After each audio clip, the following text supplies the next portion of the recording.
CJP போராட்டத்தில் மாணவர்கள் மீதான தடியடி தொடர்பாக உச்சநீதிமன்றத்தில் முறையீடு செய்யப்பட்டிருக்கிறது. மனுவை விசாரிக்க வீடியோ ஆதாரங்களை காட்டி அவசர முறையீடு செய்யப்பட்டிருக்கிறது.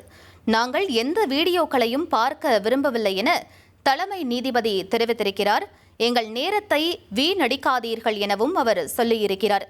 கரப்பான்பூச்சி ஜனதா கட்சியின் போராட்டத்தின் போது மாணவர்கள் மீது டெல்லி காவல்துறை தடியடி விவகாரம் தொடர்பான மனுவை விசாரிக்க உச்சநீதிமன்றத்தில் வீடியோ ஆதாரங்களை காட்டி இந்த அவசர முறையீடு செய்யப்பட்டிருக்கிறது.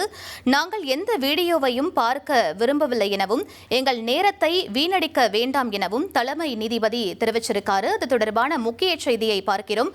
கூடுதல் விவரங்களை எமது செய்தியாளர் வெங்கடேசன் வழங்கிட கேட்கலாம். வெங்கடேசன், முழு விவரங்கள் என்ன பதிவு பண்ணுங்க. மாணவர்கள் மீதான காவல்துறை தாக்குதலை அவசரமாக விசாரிக்க கோரி தாக்கல் செய்த மனுவை உச்சநீதிமன்றம் விசாரிக்க மறுத்துள்ளது. நீட் வினாத்தாள் கசிவு விவகாரத்தில் மத்திய கல்வி அமைச்சர் தர்மேந்திர பிரதான் ராஜினாமா செய்ய கோரி கரப்பான்பூச்சி ஜனதா கட்சி நேற்று முன்தினம் நடத்திய போராட்டத்தின் போது மாணவர்கள் மீது டெல்லி காவல்துறை நடத்திய தடியடி தாக்குதல் தொடர்பாக வழக்கறிஞர் நரேந்திர மிஸ்ரா ஒரு ரிட் மனுவை தாக்கல் செய்துள்ளார். இந்த மனுவை அவசரமாக விசாரிக்க கோரி உச்சநீதிமன்ற தலைமை நீதிபதி சூரியகாந்த் தலைமையிலான அமர்வு முன் முறையிட்டார்.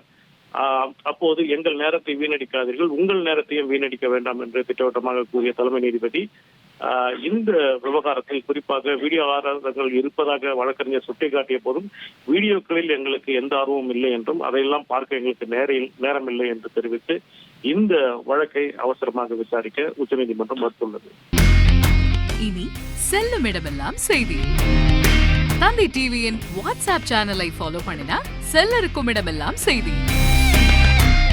இதோ QR கோட் இப்பவே ஸ்கேன் பண்ணுங்க, ஃபாலோ பண்ணுங்க.